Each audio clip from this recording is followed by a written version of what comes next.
Chris here with High Seas Cruising, and welcome to today's video. Alright, so yesterday we had the big story. The big story of the CDC saying essentially, hey, we are done with cruising. We're getting out of the cruising business. They dropped the voluntary requirements for the cruise lines and said the cruise lines can now make the decisions for themselves as to which health and safety protocols they're going to follow. And the CDC is only going to be in an advisory position.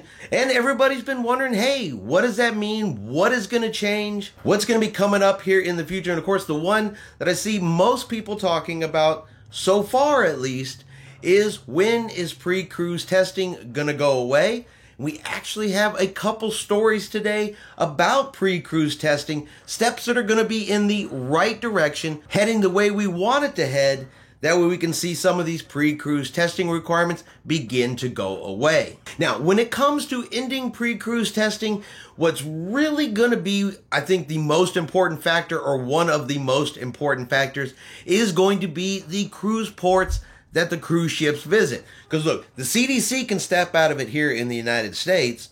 The cruise lines can decide, hey, we're not going to require pre-cruise testing, but if the cruise ports that they visit still have restrictions in place, those restrictions will have to still be followed. So what I think we're really looking to see first is some of the restrictions at the cruise destinations to begin to relax. That way we can see more changes here in the United States and more changes made by the cruise lines.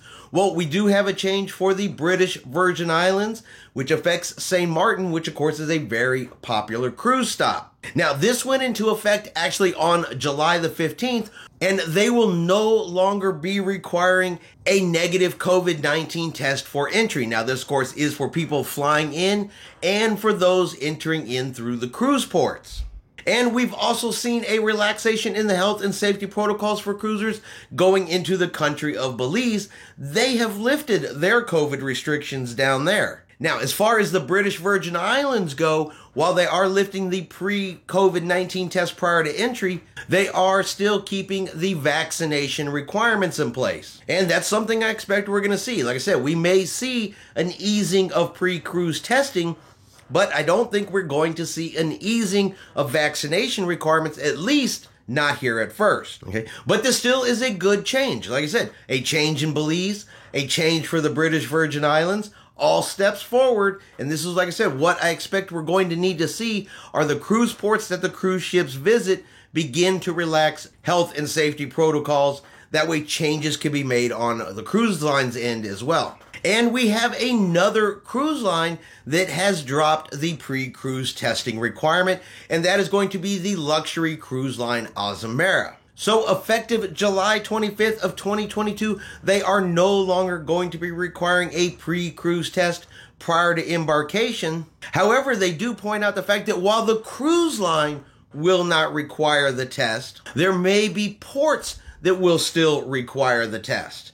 Okay, so the cruise line is going to drop the pre-cruise testing requirement, but you may still have to do it if it's sailing to ports that require it. So just something to keep in mind. That's what we were just talking about. The cruise lines may drop this immediately. They may start to make changes immediately, but you still may have to do it depending on where the cruise ship travels. In a statement from the president of Azamara, he said, "The easing of our testing policy marks a step in the right direction toward a return to normalcy for the travel and cruising industry.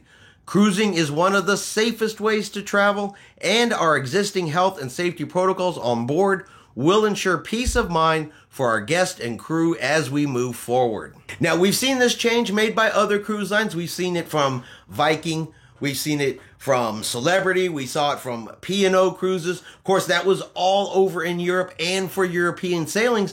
But the one little thing about Azamara sailings are some of its home ports, and one of its home ports is Miami, Florida. And they said that this change is for these home ports, including Athens, Miami, Singapore, Sydney, Tokyo, just some of the cruise ports where they are dropping this testing requirement. So this is a ship sailing from a U.S. port that is making this change. But like I said, it is that little caveat in there. It is really all going to depend on the places that the cruise ship travels to. That's going to make the difference as to whether or not that particular cruise is going to require pre-cruise testing.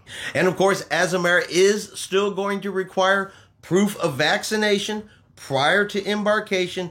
This is all guests ages 12 and older. Of course, with your final doses done 14 days prior to sailing. So the cruise line is no longer requiring pre-cruise testing, but they will still be requiring vaccinations. So again, steps forward. Changes in the cruise ports that they visit, dropping that pre-cruise testing. Changes in at least one cruise line following the CDC stepping away from cruising, dropping the pre-cruise test, another step forward. And now we wait to see what the other cruise lines are going to do. Who's going to be next? Who's now going to come up and say, okay, pre-cruise testing will not be required unless it's mandated by the cruise ports that we go to? Or are we going to see more cruise ports dropping the testing requirement, which would allow the cruise lines to drop even more of the pre-cruise testing? This Azamara's first here in the United States. Let's see who's going to be second. We're going to keep our eyes out, let you guys know. As soon as we hear anything, of course, we will let you guys know. And that's going to be your cruise news for today. If you enjoyed today's video, do me a favor, give it a thumbs up, smash that like button for me. If you haven't done so, do me a favor and hit that subscribe button. It is free to do so. Helps our channel grow, and like always, we'll let you know anytime we have a new video coming out. Hope everyone out there has a really great day, and we will see you out on the high seas.